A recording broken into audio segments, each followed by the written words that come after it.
ਜਿਹੜੇ ਲੋਕ ਸਾਹਿਬ ਸੀਅਤ ਨੇ ਉਹਨਾਂ ਨੂੰ ਤਾਂ ਕੋਈ ਨਹੀਂ ਸਲਾਬ ਆ ਗਿਆ ਤੇ ਕੋਈ ਨਹੀਂ ਉਹਨਾਂ ਨੇ ਉੱਥੋਂ ਨਿਕਲਣਾ ਤੇ ਕਿਹੜਾ ਰਿਸ਼ਤੇਦਾਰ ਕੋਲ ਚੱਲ ਜਾਣਗੇ ਉਹਨਾਂ ਦੇ ਬਾਹਰ ਨਿਕਲ ਜਾਣਗੇ ਬਾਹਰ ਚੱਲ ਜਾਣਗੇ ਜਾਂ ਹੋਰ ਘਰ ਹੈ ਉੱਥੇ ਚਲੇ ਜਾਣਗੇ।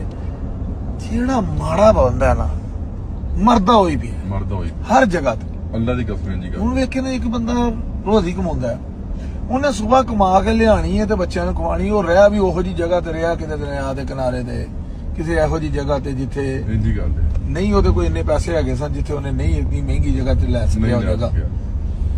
ਉਹਦੇ ਵਾਸਤੇ ਹੀ ਇਹ ਮੁਸ਼ਕਲ ਹੈ। ਜਿਹੜੇ ਸਹਿਬੀ ਸੀ ਉਹਨਾਂ ਨੂੰ ਹੁਣ ਵੇਖੋ ਅਸੀਂ ਟੁਰੇ ਫਿਰਨੇ ਆ ਨਾ, ਸਾਨੂੰ ਪਤਾ ਹੀ ਨਹੀਂ ਵੀ ਸਾਨੂੰ ਪਤਾ ਹੀ ਨਹੀਂ ਵੀ ਹਿਸਾਬ ਆਇਆ ਕਿ ਨਹੀਂ ਆਇਆ। ਪਤਾ ਹੀ ਅੱਲਾ ਸ਼ੁਕਰ ਹੈ ਅੱਲਾ ਪਾਕ ਨੇ ਵਸਾਇਲ ਦਿੱਤੇ ਨੇ ਸਾਨੂੰ। ਤੇ ਜਿਹੜਾ ਬੰਦਾ ਥੱਲੇ ਨਾ ਵਿਚਾਰਾ ਉਹ ਬਹੁਤ ਪਰੇਸ਼ਾਨ। ਡਾਕਟਰ ਸਾਹਿਬ ਮੈਂ ਬੜੇ ਬੰਦੇ ਵੇਖ ਰਿਹਾ ਹੁਣ ਜਿਹੜੇ ਮਾਰੇ ਬੰਦੇ ਨੇ ਇੱਕ ਤੇ ਉਹਨਾਂ ਦੀ ਰੋਜ਼ੀ ਰੋਟੀ ਉਸ ਹਿਸਾਬ ਦੀ ਹੁੰਦੀ ਹੈ, ਉਹਨਾਂ ਕਮਾ ਕੇ ਖਾਣਾ ਹੁੰਦਾ ਤੇ ਮਾਰੇ ਬੰਦੇ ਦਾ ਰਿਸ਼ਤੇਦਾਰ ਵੀ ਕੋਈ ਨਹੀਂ ਜੇ ਉਹਨੂੰ ਪੁੱਛਦੇ ਹੀ ਕੋਈ ਨਹੀਂ ਚਾਰੇ ਨੂੰ ਮਾੜਾ ਮਰ ਗਿਆ। ਠੀਕ ਹੈ ਉਹ ਤੋਂ ਮਾਰਦੇ ਜਾ ਰਿਸ਼ਤੇਦਾਰ ਵੀ ਮਾਰੇ ਉਹ ਜਾਵੇ ਕਿਤੇ ਕਿਹੜੇ ਪਾਸੇ। ਡਾਕਟਰ ਸਾਹਿਬ ਹਰ ਪਾਸੇ ਮਾੜਾ ਹੀ ਮਾਰਾ ਹੀ ਮਰਦਾ ਪਿਆ ਪਗੜਾ ਚ ਰਹਿਣਾ ਉਹ ਫੇਰ ਹੀ ਬਚ ਜਾਂਦਾ।